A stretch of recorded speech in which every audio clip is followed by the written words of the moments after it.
how to allow people notification and do not disturb on MacBook Air. And okay guys, here in your MacBook Air, go to System Settings. Okay, you can see below.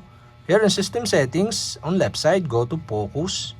In Focus, you can see the Do Not Disturb. Okay, go to this. In Do Not Disturb, in Allow Notification section, you can see the Allow People. So you can click this and the pop-up are show. And now, to allow people notification, okay, you'll have to do is add people. To add, okay, click the plus sign button here and you can see the all contact. So okay, for my example, I add the Richard Kabili to allow these people notification. To set these people, click the add button. And now we have successfully add these people. And after you add these people, okay, click done button below.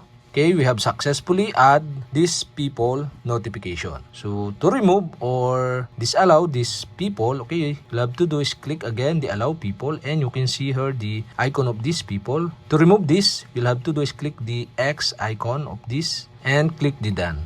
And okay guys, that's it. We have successfully allow and disallow people notification and do not disturb on MacBook Air.